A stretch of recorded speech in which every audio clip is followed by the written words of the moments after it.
saya Julana, dan di sini kelompok kami akan membahas mata kuliah teori akuntansi di bab 8 tentang pendapatan.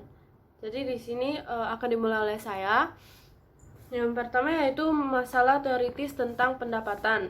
Di sini terdapat 4. Yang pertama yaitu pengertian apa itu definisi dari pendapatan, dan kemudian apa saja karakteristik dari sebuah pendapatan. Dilanjutkan dengan yang kedua yaitu pengakuan, apa saja kriteria dari pengakuan sebuah pendapatan. Di sini terdapat 2, yaitu yang pertama adalah telah terrealisasi atau cukup pasti sebuah pendapatan tersebut dapat terrealisasi. Dan yang kedua yaitu telah cukup terbentuk atau terhak, dimana detailnya nanti akan dijelaskan oleh anggota kelompok yang lainnya. Yang ketiga yaitu saat pengakuan. Di sini dibahas tentang kapan sih sebuah pendapatan tersebut harus diakui. Dan di saat pengakuan itu terdapat 5. Yang pertama yaitu di saat kontrak penjualan disepakati. Yang kedua yaitu selama proses produksi secara bertahap. Yang ketiga yaitu di saat produksi setelah selesai. Yang keempat yaitu di saat terjadinya transaksi penjualan. Dan yang kelima itu adalah di saat kas terkumpul. Untuk detailnya juga akan dibahas oleh anggota lainnya.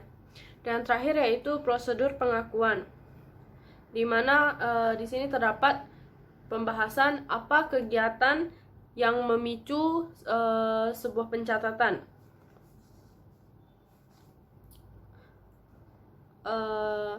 Jadi untuk pengertian dan karakteristiknya akan dibahas oleh saya.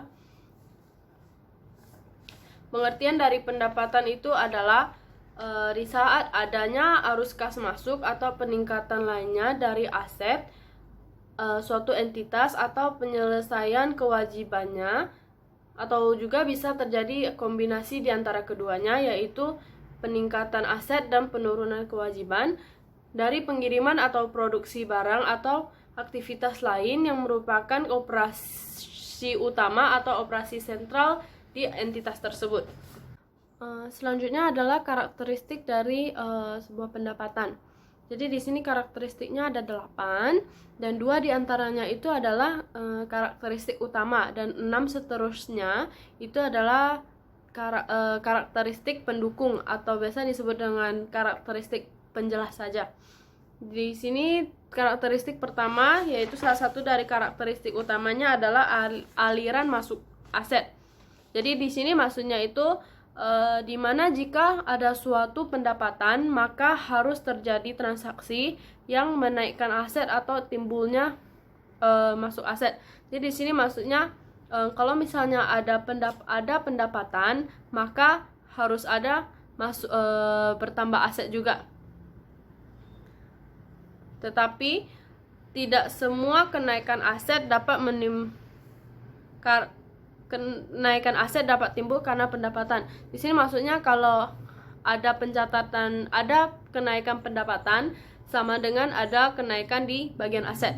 Tetapi tidak semua transaksi yang karena kenaikan aset itu sama dengan adanya kenaikan pendapatan. Contohnya itu kayak misalnya dapat pendanaan dari kreditor. Berarti kan itu maksudnya aset bertambah dengan kewajiban bertambah, bukan karena pendapatan. Kemudian karakteristik kedua itu adalah operasi utama atau sentral, yaitu kenaikan aset di sini harus berasal dari kenaikan aset di sini atau pendapatan yang diakui harus berasal dari kegiatan operasional sebuah perusahaan, bukan dari kegiatan investasi ataupun pendanaan. Kegiatan operasional ini diwujudkan dalam bentuk seperti memproduksi barang atau mengirim barang kepada pelanggan dan menyerahkan berbagai jasanya. Kalau misalnya suatu perusahaan bergerak di bidang perdagangan, maka suatu pendapatan itu diakui di saat mereka dapat menjual persediaan barang mereka. Dan jika suatu perusahaan yang bergerak di bidang manufaktur, maka pendapatan itu diakui sebagai di saat mereka memproduksi suatu barang dan menjualnya. Jadi kegiatan menjual barang dan memproduksi barang untuk di manufaktur ataupun memberikan jasa di perusahaan jasa itu yang dimaksud dengan operasional utama sebuah perusahaan. Dilanjutkan dengan karakteristik ketiga yang sudah termasuk sebagai karakteristik pendukungnya. Yang ketiga yaitu penurunan kewajiban. Penurunan kewajiban di sini maksudnya suatu pendapatan naik dan terjadi penurunan kewajiban. Misalnya contohnya di saat kita menerima pembayaran di muka oleh pelanggan kita. Jadi jasa belum kita berikan ataupun barang belum kita berikan, tapi pelanggan tersebut atau customer tersebut telah bayar kita terlebih dahulu, sehingga transaksi tersebut menimbulkan kewajiban bagi kita perusahaan untuk mewajibkan kita untuk merealisasikan kewajiban kita tersebut. Jadi transaksi tersebut biasanya kita catat di bagian pendapatan diterima di muka atau unearned revenue di bagian liabilitas atau kewajiban. Kemudian yang keempat, karakteristik keempat yaitu entitas. Dan di sini karakteristik keempat saya gabungkan dengan yang satunya lagi yaitu kenaikan ekuitas. Dengan konsep kesatuan usaha, pendapatan didefinisikan sebagai kenaikan aset, tetapi bukan kenaikan sebuah net aset atau ekuitas bersih. Walaupun sebenarnya kenaikan aset tersebut pada akhirnya juga akan mempengaruhi kenaikan ekuitas bersih. Aset itu adalah sesuatu yang dimiliki oleh perusahaan atau dikuasai oleh perusahaan. Tetapi secara konsep kesatuan usaha, hubungan antara pemilik dan perusahaan itu dianggap sebagai adalah sebuah hutang piutang.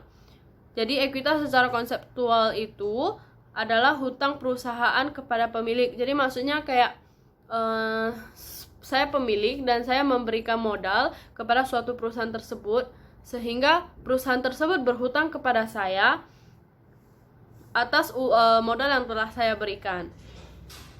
Sehingga naiknya aset karena pendapatan itu sama dengan naiknya ekuitas, karena ekuitas itu naik karena adanya pendapatan tersebut. Jadi kalau misalnya suatu aset naik sebagai pendapatan, sama dengan perusahaan berhutang kepada pemilik tersebut juga naik.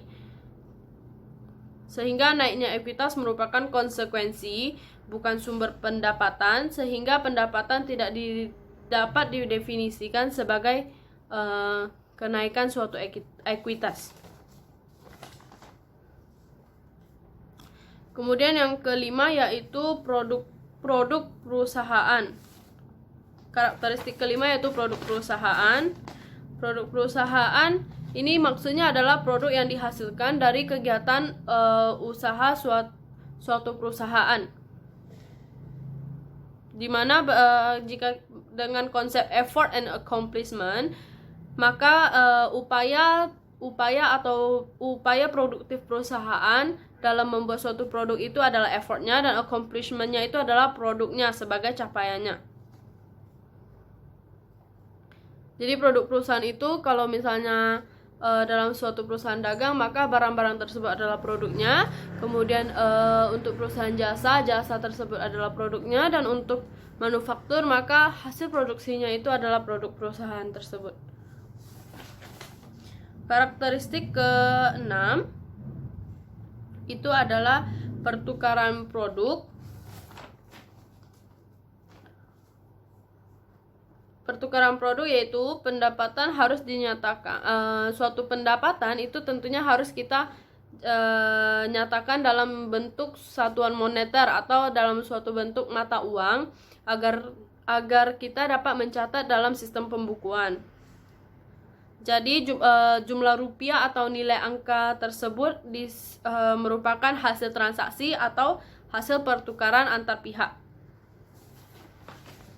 Dan yang ketujuh yaitu karakteristiknya yaitu berbagai nama, di mana pendapatan dapat diperoleh dengan berbagai nama atau bentuk. Misalnya pendapatan dalam perusahaan dagang itu disebut dengan penjualan, sedangkan dalam jasa itu mungkin disebut sebagai pendapatan sewa, pendapatan bunga, dan lainnya. Dan karakteristik ke-8 yaitu kenaikan ekuitas yang sebelumnya telah saya jelaskan secara berbarengan dengan karakteristik keempat yaitu entitas. Selanjutnya yaitu pendapatan versus untung. Jadi, menurut IAI atau IASC, tidak secara formal membedakan antara pendapatan atau yang biasa disebut dengan revenue dan untung atau gains. Sehingga keduanya yaitu pendapatan dan untung menurut IAI dan IASC dicakupi dalam satu definisi saja, yaitu sebagai income atau penghasilan. Income adalah peningkatan manfaat ekonomi selama periode akuntansi dalam bentuk arus kas atau peningkatan aset ataupun penurunan kewajiban yang mengakibatkan peningkatan ekuitas selain yang terkait dengan bagian modal. Definisi income ini meliputi revenue dan gains atau pendapatan dan untung. Pendapatan timbul dari kegiatan sehari-hari operasional suatu perusahaan seperti transaksi penjualan, kemudian jasa atau fee, bunga, dividen, royalti, sewa, dan lainnya. Sedangkan gain itu mewakili item lain yang memenuhi definisi pendapatan atau mungkin tidak muncul dalam kegiatan sehari-hari perusahaan. Jadi di sini maksudnya gain itu adalah item lain selain dari yang termasuk dalam kategori pendapatan tersebut. Keuntungan atau gain memiliki peningkatan manfaat ekonomi, karena itu dia tidak dianggap berbeda atau tidak dianggap elemen yang terpisah dengan yang namanya pendapatan. Itu adalah menurut IAI dan IASC. Berbeda dengan FASB, FASB memisahkan antara pendapatan dan untung sebagai elemen yang berdiri sendiri. Menurut FASB nomor 6, pendapatan adalah arus masuk atau peningkatan lainnya dari aset suatu entitas atau penyelesaian kewajibannya, atau juga bisa kombinasi antara keduanya dari pengiriman atau produksi barang atau aktivitas lain yang merupakan operasi utama atau operasi sentral di entitas tersebut. Sedangkan untung menurut FASB adalah peningkatan di ekuitas atau net asset dari transaksi periferal atau insidental dari sebuah entitas dan dari semua transaksi lainnya dan peristiwa atau keadaan lain yang mempengaruhi entitas kecuali yang dihasilkan dari pendapatan atau investasi dari pemilik.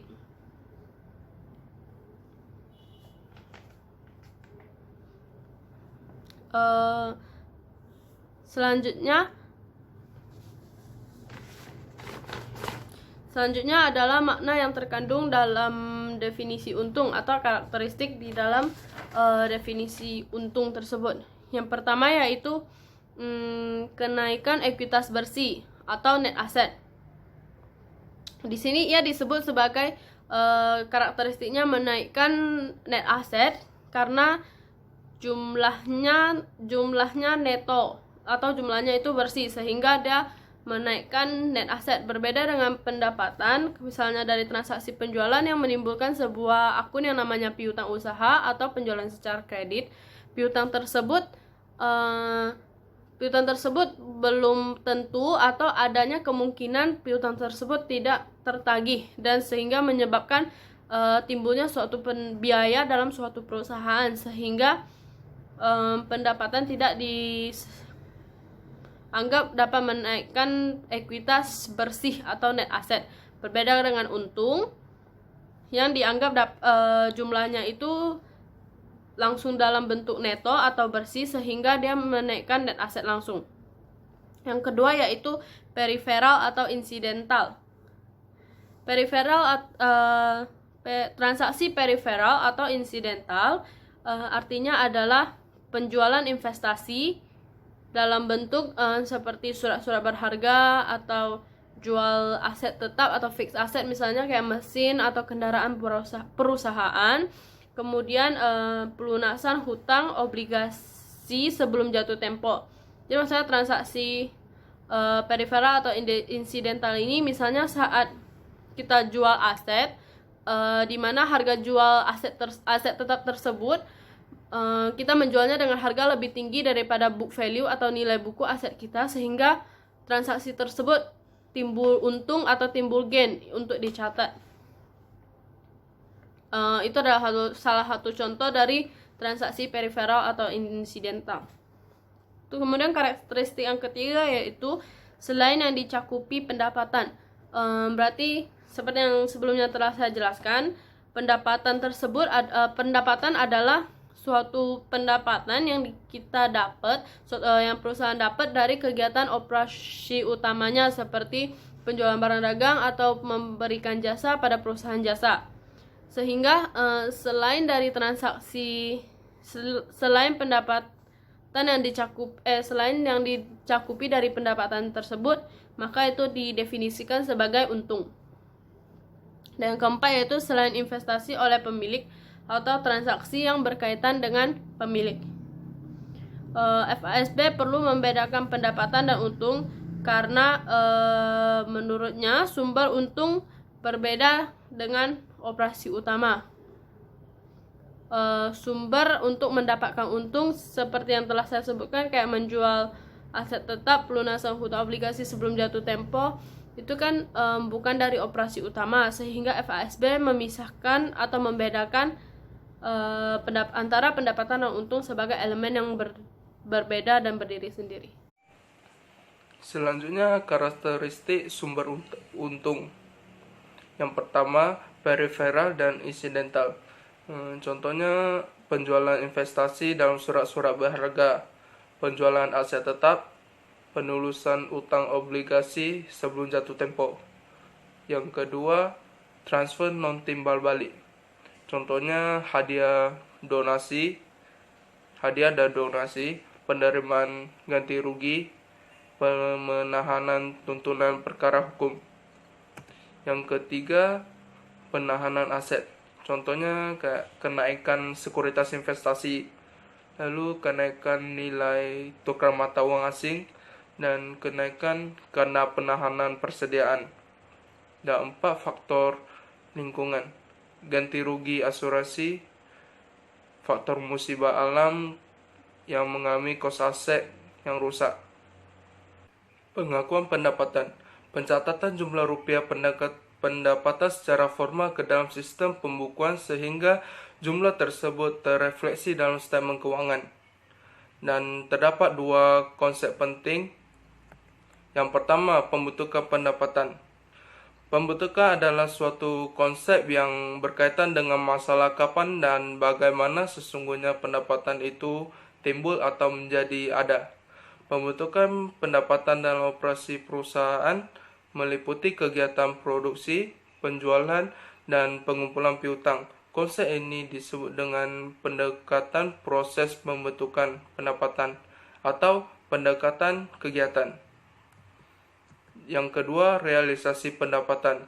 Realisasi pendapatan terjadi saat kesepakatan atau kontrak dengan pihak pembeli untuk membayar produksi baik atau produksi yang telah selesai dan diserahkan atau yang belum dibuat sama sekali.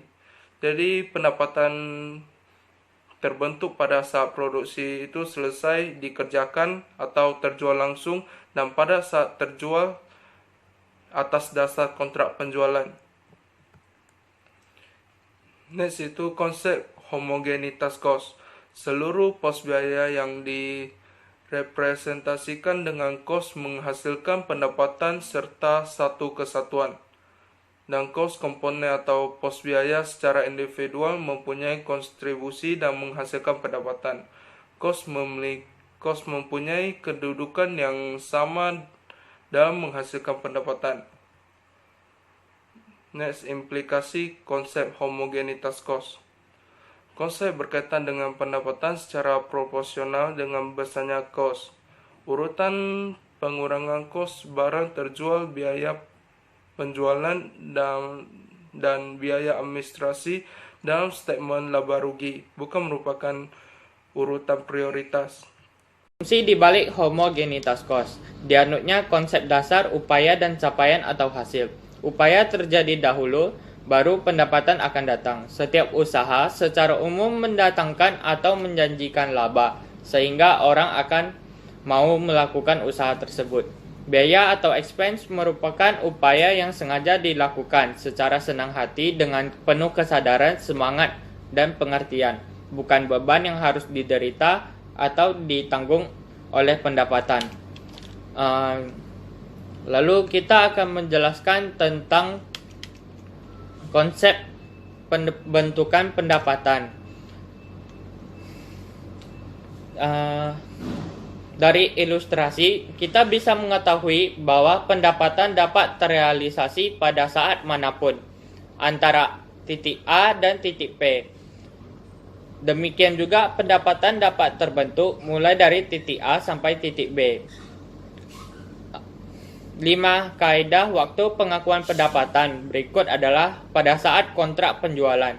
Dapat terjadi perusahaan yang telah menandatangani kontrak penjualan dan bahkan sudah menerima kas untuk seluruh nilai kontrak, tapi perusahaan belum mulai memproduksi barang. Nah, ini ada di titik A. Pada titik ini pendapatan sudah terrealisasi namun belum terbentuk. Karena hanya satu kriteria yang dipenuhi, jelas pendapatan tidak dapat diakui pada saat tersebut. Pengakuan pendapatan harus menunggu sampai proses penghimpunan cukup selesai, yaitu di tahap penjualan antara P dan T. Sementara itu, pembayaran di muka harus diakui sebagai kewajiban sampai barang atau jasa tersebut diserahkan kepada pelanggan. Pada umumnya, perlakuan semacam ini berlaku untuk perusahaan yang memproduksi barang konsumsi, consumer's good. Dari dan jarak antara penandatanganan kontrak dan penyerahan barang cukup pendek, kurang dari 1 tahun normalnya. Yang kedua adalah selama proses produksi secara bertahap. Pada industri tertentu, pembuatan produk memerlukan waktu yang cukup lama. Misalnya dalam industri konstruksi bangunan seperti jembatan layang, jalan raya, dan bendungan. Serta dalam industri konstruksi alat berat seperti lokomotif, kapal, dan pabrik. Biasanya produk semacam ini diperlakukan sebagai proyek dan dilaksanakan atas dasar kontrak, sehingga pendapatan telah terrealisasi untuk seluruh periode kontrak. Tapi mungkin belum cukup terbentuk pada akhir tiap periode akuntansi. Dalam hal ini, pengakuan pendapatan dapat dilakukan secara bertahap per periode akuntansi sejalan dengan kemajuan proses produksi atau sekaligus pada saat proyek selesai atau diserahkan. Yang pertama disebut metode persentase penyelesaian, sedangkan yang kedua disebut metode kontrak selesai. Mengacu pada gambar ilustrasi pembentukan pendapatan, maka penentuan saat seperti ini berarti mengakui pendapatan secara bertahap di antara titik A dan titik P. Karena pembuatan produk dilaksanakan atas dasar kontrak, tahap PT, PT, dan TB tidak relevan lagi, dan proses pembentukan pendapatan dapat dilakukan kembali. Walaupun kontrak konstruksi menetapkan adanya harga yang pasti, hasil pekerjaan yang belum pasti, sehingga biaya bagi perusahaan kontraktor juga tidak pasti. Karena hal inilah pengukuran pendapatan atas dasar tingkat penyelesaian produk yang teliti tidak merupakan praktik umum dalam industri konstruksi. Ketiga adalah pada saat produksi selesai. Ini berarti pendapatan diakui pada titik P yang merupakan akhir tahap produksi. dalam ilustrasi gambar pembentukan pendapatan. Jika sudah ada kontrak penjualan sebelumnya, maka tidak ada masalah dengan pengakuan pada saat produk selesai. Karena pendapatan sudah terrealisasi dan pada saat produk selesai, pendapatan secara substansial sudah terbentuk.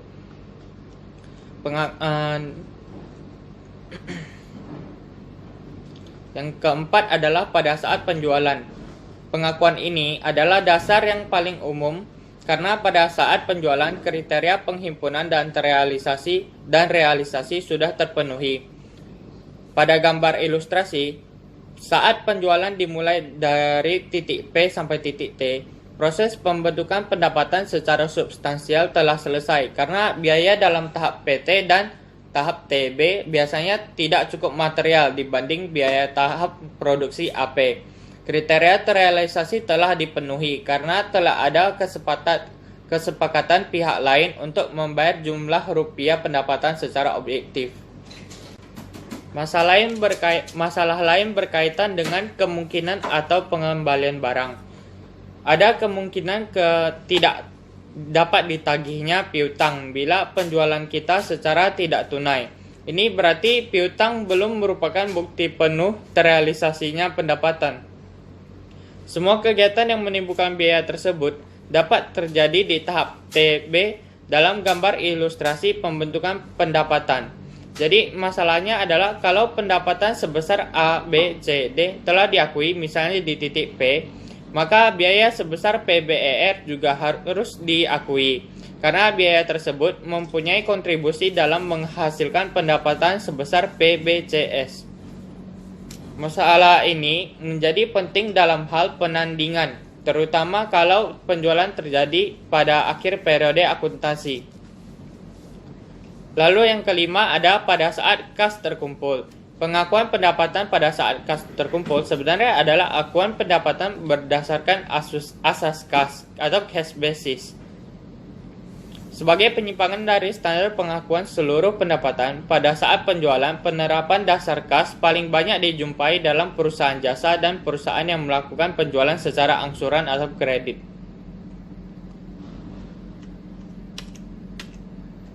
Lalu ada kriteria pengakuan pendapatan. Ada dua kriteria dalam mengakui pendapatan. Yang pertama adalah telah terrealisasi atau cukup pasti terrealisasi pendapatan tersebut, realized atau realizable. Yang kedua adalah telah cukup terbentuk atau terhak, earn. Kedua kriteria ini harus dipenuhi walaupun bobot atau kekritisan untuk keduanya berbeda untuk situasi yang berbeda. Cukup terbentuk dapat dikaitkan dengan produk akhir atau dengan periode. Nama saya Sylvia, NPM 1742009. Nah, di sini saya akan melanjutkan pembahasan tentang pendapatan. Terdapat perbedaan antara pendapatan yang telah terrealisasi dan pendapatan yang cukup pasti terrealisasi. Yang pertama, pendapatan dikatakan terrealisasi kalau pembayaran atas penjualan jasa, barang, atau produk dalam bentuk lainnya telah diterima oleh penjual dalam bentuk kas atau tunai. Kemudian yang kedua, pendapatan dikatakan cukup pasti terrealisasi kalau misalnya aset berkaitan yang ditahan dapat dengan mudah dikonversikan menjadi tunai atau kas. Contohnya itu perusahaan industri memproduksi suatu barang untuk dijual. Nah, ketika barang itu siap untuk dijual atau telah selesai diproduksi, itu kan akan dianggap sebagai aset persediaan. Nah, kemudian aset persediaan itu dapat dengan mudah dikonversikan menjadi tunai atau kas ketika saat dijual. Selanjutnya saat pengakuan pendapatan. Jadi di sini itu membahas kapan kedua kriteria pengakuan pendapatan itu dipenuhi. Ada 5 gagasan atau 5 kondisi yang dapat dianalisa untuk mengetahui saat pengakuan pendapatan yang tepat. Yang pertama itu saat kontrak penjualan disepakati. Yang kedua, selama proses produksi secara bertahap. Yang ketiga, saat produksi selesai. Yang keempat, saat penjualan. Yang kelima, saat kas terkumpul. Nah, kalau yang pertama itu saat kontrak penjualan disepakati. Nah, pada saat ini itu kondisinya sudah menandatangani kontrak dan bahkan sudah menerima nilai atau pembayaran atas kontrak tersebut, tetapi proses produksinya belum dilaksanakan. Nah, kondisi ini memenuhi kriteria sudah terrealisasi, tapi tidak memenuhi kriteria terbentuk karena belum ada produksi barang atau jasanya, sehingga pada kondisi ini pendapatan belum dapat diakui sebagai pendapatan. Nah, untuk nilai atau pembayaran kontrak yang diterima sebelum proses produksi itu dapat dianggap sebagai kewajiban oleh perusahaan. Kemudian kondisi kedua, selama proses produksi secara bertahap. Nah, kondisi ini terjadi jika pembuatan produk itu memerlukan waktu yang cukup lama untuk selesai. Nah, biasanya ini dikatakan sebagai project. Nah, kalau misalnya pengakuan pendapatan untuk project ini bisa dilakukan secara bertahap atau sekaligus saat proses pembuatan produk selesai.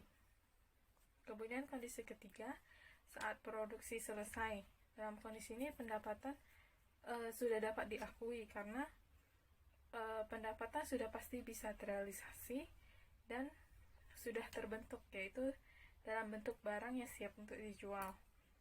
Yang keempat, kondisinya saat penjualan. Kondisi ini menjadi standar utama dalam pengakuan pendapatan karena dalam kondisi ini itu pendapatannya sudah pasti terrealisasi. Kita sudah menerima pembayaran atas penjualan, kemudian sudah terbentuk karena kita sudah ada produk untuk dijual. Kondisi kelima, saat kas terkumpul. Nah, kondisi ini sudah memenuhi dua kriteria sehingga pendapatan dapat diakui sesuai dengan nilai yang diterima. Masalah pengakuan selama proses produksi ada 3, yaitu akresi, apresiasi, dan penghematan kos. Yang pertama itu akresi. Akresi di sini maksudnya adalah pertambahan nilai akibat pertumbuhan fisis atau proses alamiah lainnya. Nah, dalam akresi ini pendapatan sudah terbentuk tapi belum direalisasi. Nah, belum direalisasi karena pertambahan nilai ini masih diperlukan proses untuk diproduksi secara lanjut dan diikuti perubahan bentuk aset dalam bentuk kas atau piutang. Nah, contohnya itu tanaman. Tanaman itu nilainya akan semakin tinggi seiring dengan pertumbuhan tanaman menjadi lebih besar. Tetapi pertambahan nilai ini tidak dapat diakui sebagai aset karena pertambahan ini bukan berasal dari sumber ekonomi baru yang masuk ke unit usaha. Yang kedua, masalahnya apresiasi. Apresiasi itu adalah selisih nilai pasar wajar aset dengan kos. Nah, apresiasi tidak dapat diakui sebagai pendapatan, melainkan sebagai pengurangan kos. Contohnya, kita membutuhkan biaya 10.000 untuk membuat produk yang dapat terjual 20.000. Nah, kemudian ternyata di pasar produk yang kita jual itu bisa terjual 25.000. Jadi selisihnya 5.000 itu adalah selisih nilai pasar wajar aset. Tetapi 5.000 itu tidak dapat diakui sebagai pendapatan karena dia bukan berasal dari proses produksi dan tidak menunjukkan kemajuan kegiatan usaha perusahaan. Yang ketiga itu penghematan kos. Penghematan kos di sini itu contohnya kita membeli barang material untuk kita pakai dalam memproduksi produk. Kita mendapatkan potongan pembelian. Nah, potongan pembelian ini kita tidak akui sebagai pendapatan, tetapi kita akui sebagai pengurangan cost, karena itu merupakan bagian dari modal kita untuk memproduksi barang, bukan bagian dari hasil kegiatan kita produksi. Masalah dalam pengakuan saat penjualan. Jadi ada beberapa hal yang dikatakan menjadi masalah dalam pengakuan pendapatan saat penjualan. Yang pertama itu ada kembalian dan potongan tunai. Di sini maksudnya itu adalah potongan penjualan atau diskon penjualan. Jadi pendapatan dapat diakui secara penuh tanpa memperhatikan potongan tunai ini, karena potongan tunai ini dapat dimasukkan ke dalam satu pos yang berbeda dengan pendapatan, yaitu pos diskon penjualan, yang mana fungsi dari diskon penjualan ini adalah untuk mengurangi pendapatan. Kemudian yang kedua, hak pengembalian barang. Sama seperti potongan tunai tadi, hak pengembalian barang ini dapat dimasukkan ke dalam satu pos lain yang berbeda dari pendapatan, yaitu pos retur penjualan. Nah, yang mana fungsi dari pos retur penjualan ini adalah untuk mengurangi nilai pendapatan. Jadi pendapatan dapat diakui secara penuh tanpa memperhatikan adanya masalah pengembalian barang. Yang kedua, kos purna jual. Kos purna jual di sini maksudnya adalah kos yang terjadi setelah transaksi penjualan telah dilakukan. Nah, jadi solusinya adalah solusi dari masalah ini agar tidak terjadi adanya masalah yang menghalangi pengakuan pendapatan, itu adalah dibuatkan cadangan atas kos purna jual melalui penyesuaian di akhir periode. Yang keempat, kerugian piutang. Nah, kerugian piutang ini bisa terjadi mungkin karena piutangnya tidak dapat ditagih sehingga perusahaan menjadi rugi. Sama seperti kos purna jual, kerugian piutang ini dapat diatasi dengan cara membuat cadangan kerugian piutang pada akhir periode. Kemudian yang kelima, ada makna penjualan. Nah, jadi penjualan adalah dikatakan penjualan ketika produk atau jasa yang dihasilkan dari hasil produksi telah dapat ditukarkan menjadi kas atau tunai. Jadi sebelum terjadinya pertukaran antara barang dengan tunai, itu belum dapat diartikan sebagai penjualan, sehingga pengakuan pendapatannya belum dapat dilakukan. Perkenalkan, nama saya Dwi Febrianti. Jadi di sini saya akan menjelaskan tentang pengakuan pada saat kas terkumpul. Jadi pengakuan pada saat kas terkumpul itu sebenarnya merupakan pengakuan pendapatan berdasarkan asas kas. Jadi di mana penerapan dasar kas ini itu lebih banyak ditemukan dalam perusahaan jasa dan perusahaan yang melakukan penjualan yang bersifat angsuran. Jadi alasan digunakan dasar tersebut itu karena adanya kepastian tentang kolektibilitas atau ketertagihan piutang. Jadi dengan cara tersebut itu pengakuan bisa diakui sebesar jumlah kas yang diterima, dan pada saat kas tersebut sudah diterima baru kita tentukan biaya yang terkait dengan pendapatan dasar kas tersebut. Jadi jika dikaitkan dengan kriteria pengakuan pendapatan, dasar kas tersebut itu menekan kalau pendapatan itu dapat diakui apabila pekerjaan tersebut sudah pasti terrealisasi. Jadi misalnya pekerjaan tersebut sudah pasti terrealisasi, baru kita bisa akui itu sebagai pendapatan. Jadi dari validitas dasar itu cukup didukung untuk perusahaan jasa dan umumnya menentukan tarif dan menagih atas dasar jasa yang telah diberikan. Tapi kelayakan tersebut juga bergantung pada lamanya jasa diserahkan dan digunakan. Jadi kelayakan tersebut itu ada kelayakan jasa yang dikonsumsi dalam jangka pendek dan ada jasa yang dikonsumsi dalam jangka panjang.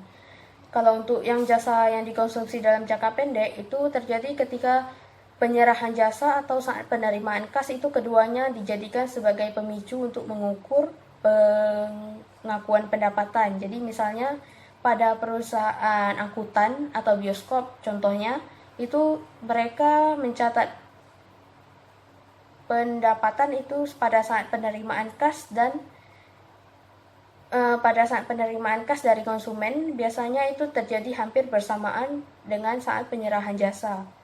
Sedangkan untuk jasa yang dikonsumsi dalam jangka panjang itu terjadi apabila jasa yang diberikan itu kompleks dan baru akan diselesaikan dalam periode yang relatif panjang. Seperti contohnya itu perusahaan yang menyewa ruangan atau bangunan. Jadi berkemungkinan besar itu akan terjadi perbedaan yang sangat mencolok antara uang yang diterima pada saat penyerahan jasa dan uang yang diterima yang diakui pendapatan dalam periode yang sama atas penerimaan kas. Jadi misalnya sedangkan uang yang diterima jadi misalnya kita menyewa ruangan dengan harga 1 juta. Misalnya kita terima sebagai tanda jadi itu 20% dari 1 juta tersebut. Sedangkan uang pada saat kita penyerahan jasa tersebut itu adalah sisanya. Jadi perbedaannya pasti akan sangat mencolok di antara kedua tersebut. Jadi karena timbul masalah tersebut, jadi apakah dasar kas tersebut itu lebih baik digunakan daripada dasar penjualan. Jadi karena timbul masalah tersebut, juga timbul argumen pendukung dan juga alasan untuk penyanggah masalah tersebut. Jadi argumen pendukungnya yang pertama itu ada seluruh atau sebagian piutang itu bukan merupakan aset yang mempunyai daya beli murni. Jadi dari pernyataan poin ini itu merupakan pertimbangan yang paling mendukung dengan alasan bahwa kalau pendapatan itu harus mengakibatkan adanya aliran masuk current asset. Jadi maka akan timbul piutang jangka panjang yang tidak dapat dijadikan bukti atau dasar untuk pengakuan pendapatan. Yang kedua itu argumen yang kedua itu makin lama jangka waktu untuk mengangsur maka makin besar berkemungkinan piutang tersebut tidak tertagih. Tapi untuk argumen yang kedua ini masih diragukan karena dalam hubungannya dengan kepastian pelunasan seluruh angsuran itu sisa uang yang biasa dilakukan oleh pembeli itu cenderung menjadikan penjualan angsuran itu lebih terjamin pelunasannya daripada penjualan kredit biasa. Jadi maksudnya harusnya kalau misalnya kita menyewakan sesuatu, kita minta uang tanda jadi, harusnya itu kecil kemungkinan untuk piutang tersebut tidak tertagih. Untuk argumen pendukung yang ketiga itu ada kos purna jual, terutama pada kos penagihan dan pengumpulan piutang. Jadi itu terjadi biasanya lebih tinggi dibandingkan kos purna jual untuk penjualan kredit jangka pendek. Jadi maksudnya kalau misalnya kredit jangka pendek kan harusnya pekerjaan selesai langsung dibayar. Kalau misalnya kos jangka panjang, kalau misalnya penjualan kredit jangka panjang harus menunggu pekerjaan tersebut selesai seiring berputarnya waktu. Bisa aja penagihan dan pengumpulan piutang tersebut menjadi lebih sulit atau konsumennya berubah pikiran atau kabur entah kemana. Jadi untuk yang jangka panjang itu resiko lebih tinggi. Jadi untuk selanjutnya itu ada alasan penyanggah. Alasan penyanggah di sini itu menegaskan bahwa pengakuan pendapatan dasar kas untuk perusahaan jasa itu kurang dapat didukung. Dengan alasan yang pertama itu tagihan piutang yang timbul akibat penyerahan jasa pada dasarnya mempunyai kedudukan yuridis yang sama dengan piutang yang timbul dari penjualan barang. Jadi maksudnya di sini tagihan piutang itu terjadi pada saat kita menyerahkan jasa yang telah kita buat. Jadi itu sama halnya dengan sama kedudukannya dengan pada saat piutang itu timbul dari penjualan barang. Untuk alasan penyanggah yang kedua itu ada kemungkinan kegagalan untuk menerima pelunasan piutang dalam perusahaan jasa itu lebih besar daripada perusahaan dagang. Jadi maksudnya di sini kalau misalnya perusahaan jasa kan ada pembagian rentang waktu dan periode panjang. Jadi sehingga kemungkinan kegagalan untuk menerima pelunasan piutang tersebut itu lebih besar dibanding dengan perusahaan dagang yang hanya melakukan transaksi kalau misalnya beli terima uang laba. Sedangkan kalau untuk perusahaan yang jangka panjang seperti penyewaan gedung atau lainnya itu berkemungkinan kerugian piutang pelunasan piutang itu agak sulit ditagih.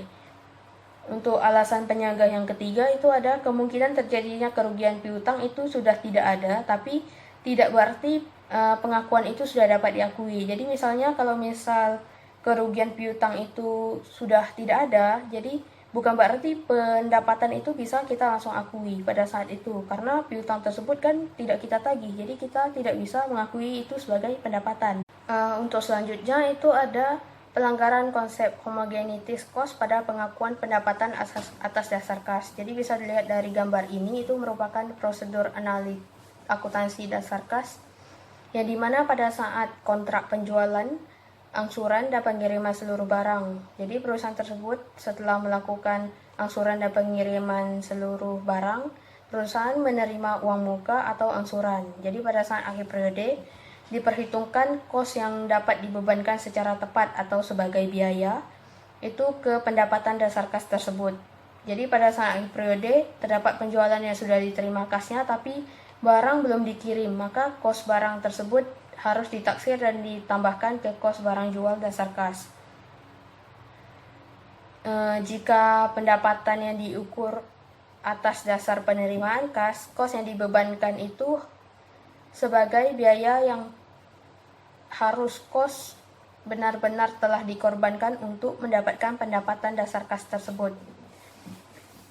Pada umumnya, kos administrasi dan penjualan itu bukan merupakan kos yang dapat diperlakukan seperti kos sediaan atau inventoriable. Jadi, jika seluruh jumlah kas yang diterima dari pelanggan dalam suatu periode itu ingin diakui sebagai pendapatan, maka biaya yang dapat ditandingkan terhadap pendapatan tersebut adalah biaya yang berkaitan dengan upaya untuk memperoleh pendapatan sebesar kas yang diterima tersebut, bukan biaya yang telah dibayar selama periode bersangkutan. Jadi, untuk menandingi pendapatan tersebut, itu kita harus menggunakan jumlah uang yang kita terima, bukan biaya yang dibayar selama periode bersangkutan. Selanjutnya itu ada saat pengakuan penjualan jasa. Jadi, saat pengakuan penjualan jasa itu sejalan dengan pengakuan pendapatan pada perusahaan perdagangan atau manufaktur. Jadi saat pengakuan penjualan jasa, kegiatan yang menandai bahwa penjualan jasa tersebut telah terjadi dan selesai itu berdasarkan kaidah pengakuan umum penjualan jasa menurut AICPA. Yang pertama itu ada pendapatan harus diakui pada saat pekerjaan telah selesai dilakukan. Jadi menurut kaidah pengakuan umum AICPA itu pendapatan diakui pada saat pekerjaan tersebut telah selesai. Yang kedua itu pengakuan diakui selama periode pelaksanaan pekerjaan secara proporsional jika pekerjaan dilakukan secara bertahap.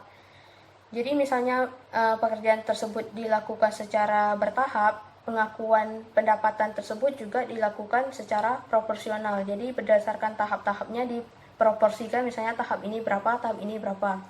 Terus untuk yang ketiga itu ada pendapatan dapat diakui pada saat seluruh pekerjaan telah selesai untuk pekerjaan yang dilakukan secara bertahap apabila yang pertama proporsi jasa yang dilakukan pada tahap akhir pekerjaan begitu krisisnya sehingga seluruh pekerjaan tidak dapat dikatakan selesai sebelum tahap akhir dilaksanakan. Yang kedua, apabila jasa harus diberikan dalam beberapa tahap yang dapat ditentukan di muka selama waktu yang tidak pasti dan tidak ada cara yang cukup layak untuk menentukan tingkat penyelesaian pekerjaan tersebut. Jadi pendapatan dapat diakui untuk pekerjaan yang bertahap itu apabila proporsi jasa itu krisis, jadi pekerjaan tersebut tidak dapat dikatakan selesai sampai tahap akhir, baru itu bisa diakui pendapatan. Untuk yang Yang kedua itu apabila jasa yang diberikan itu tidak dapat ditemukan di muka selama waktu yang tidak pasti dan tidak ada cara untuk meningkatkan tingkat penyelesaian pekerjaan tersebut, baru bisa diakui sebagai pendapatan. Yang keempat itu ada pendapatan harus diakui pada saat setelah kas terkumpul jika terjadi ketidakpastian yang tinggi atau kolektibilitas pendapatan jasa. Jadi di sini yang dimaksud itu pendapatan diakui pada saat seluruh kas itu sudah terkumpul. Jadi pendapatan baru bisa diakui. Selanjutnya itu ada pedoman umum pengakuan pendapatan menurut FASB dalam SFAC nomor 5 paragraf 84. Yang pertama itu kriteria terbentuk dan terrealisasi dipenuhi pada saat barang diserahkan atau jasa diberikan konsumer. Yang kedua itu ada jika kontrak penjualan atau penerimaan kas atau keduanya mendahului produksi dan pengiriman. Pendapatan diakui pada saat terhak atau earn dan pengiriman. Jadi apabila ada kontrak penjualan atau penerimaan kas yang mendahului produksi dan pengiriman barang tersebut, pendapatan tersebut bisa diakui terlebih dahulu dan pengiriman tersebut juga. Untuk yang ketiga itu ada kalau misalnya produk dikontrak sebelum diproduksi, pendapatan dapat diakui bertahap dengan metode persentase penyelesaian pada saat sudah terbentuk. Jadi misalnya pekerjaan tersebut sudah dikontrak tapi belum diproduksi, pendapatan tersebut bisa diakui dengan metode persentase. Jadi dengan metode persentase penyelesaian pada saat pekerjaan tersebut sudah terjadi. Untuk yang selanjutnya, yang keempat itu ada apabila jasa yang diberikan atau hak menggunakan aset berlangsung secara terus-menerus selama satu periode, pendapatan diakui bersamaan dengan berjalannya waktu. Yang kelima itu apabila produk atau aset dapat segera terrealisasi, pendapatan dan utang atau ruginya itu diakui saat selesainya produksi atau pada saat harga aset tersebut berubah. Jadi yang ini maksudnya pendapatan atau utang atau ruginya itu diakui saat selesainya pekerjaan tersebut atau akan segera direalisasi. Itu pendapatan bisa diakui atau bisa juga diakui pada saat harga aset tersebut berubah. Jadi untuk yang keenam itu ada apabila produk atau jasa atau aset lainnya ditukar dengan aset non-moneter yang tidak dapat segera dikonversi, pendapatan dan utang atau ruginya itu diakui pada saat transaksi telah selesai dan nilai wajar aset non-moneternya dapat ditentukan dalam kisaran wajar. Untuk yang terakhir itu ada apabila ketertagihan aset yang diterima itu meragukan, pendapatan itu diakui atas dasar kas yang terkumpul. Jadi maksudnya di sini pendapatan itu bisa diakui, misalnya ada ketertagihan aset yang kita terima itu meragukan. Jadi pendapatan yang kita akui itu adalah berdasarkan kas yang kita terima, itu yang kita akui sebagai pendapatan. Untuk selanjutnya itu ada prosedur pengakuan pendapatan. Jadi kaidah pengakuan pendapatan itu harus dijabarkan dalam bentuk kebijakan akuntansi atau prosedur akuntansi atau yang disebut atau kata lainnya itu ada accounting manual. Jadi accounting manual ini digunakan untuk menentukan kegiatan internal yang dapat dijadikan tanda atau pemicu pengakuan pendapatan. Jadi kebijakan akuntansi perusahaan itu harus menetapkan keterjadian atau kegiatan internal perusahaan yang digunakan sebagai pemicu pencatatan dalam sistem akuntansi. Jadi di sini contoh pengakuan yang pertama itu misalnya pada saat kontrak penjualan. Jadi tentunya pada saat kontrak penjualan kita itu melakukan penandatanganan kontrak atau penerimaan uang muka. Pada saat kegiatan produksi atau internal tersebut belum terjadi. Jadi bukti pengakuannya itu adalah pendapatan. Bukti yang bisa menjadi pengakuan ini yaitu surat kontraknya dan penerima bukti store bank sebagai dasar pencatatan uang muka. Jadi di sini pendapatan belum bisa diakui karena baru penandatanganan kontrak dan hanya melakukan penerimaan uang muka. Jadi untuk mengakui pendapatan itu belum bisa. Yang kondisi kedua itu ada selama proses produksi secara bertahap, tetapi sudah ada kontrak penjualan. Jadi untuk kegiatan internal yang terkait itu penggunaan bahan baku, tenaga kerja langsung, overhead, dan kemudian ada pembayaran biaya administrasi dan pemasaran, dan kemudian ada penagihan, dan yang terakhir itu ada penyesuaian akhir tahun.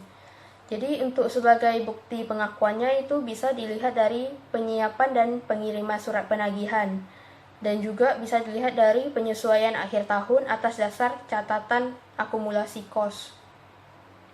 Untuk kondisi yang ketiga itu ada pada saat produksi selesai tetapi sudah ada kontrak penjualan atau order pembelian atau belum. Jadi kegiatan internal yang terkait di sini itu ada pemindahan barang jadi dari pabrik ke gudang dan kemudian dilanjutkan dengan penyesuaian akhir tahun. Jadi yang bisa dijadikan bukti pengakuan itu misalnya dalam kondisi belum ada kontrak.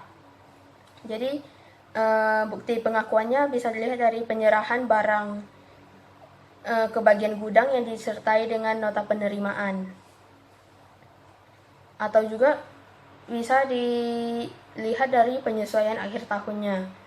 Apabila syarat cukup pasti, terrealisasi harus terpenuhi. Jadi misalnya dia sudah belum ada kontrak, bukti yang bisa dilihat itu adalah nota penerimaan barangnya, dan kemudian dilihat dari penyesuaian akhir tahunnya dan syarat yang cukup pasti untuk realisasi itu harus terpenuhi. Misalnya selanjutnya itu ada apabila sudah ada kontrak, bukti pengakuannya itu bisa dilihat dari penyerahan barang ke bagian gudang yang disertai dengan nota penerimaan dan surat kontrak atau order pembeliannya. Untuk kondisi yang selanjutnya itu ada kondisi pada saat penjualan. Jadi pada saat penjualan itu kita melakukan penerimaan order pembelian dan kemudian kita terima uang mukanya dan kemudian kita kirim barangnya secara langsung atau melalui ekspedisi, dan yang kemudian kita melakukan persiapan atau pengiriman faktur penjualan dan kemudian kita terima nota terima barang dari pembeli.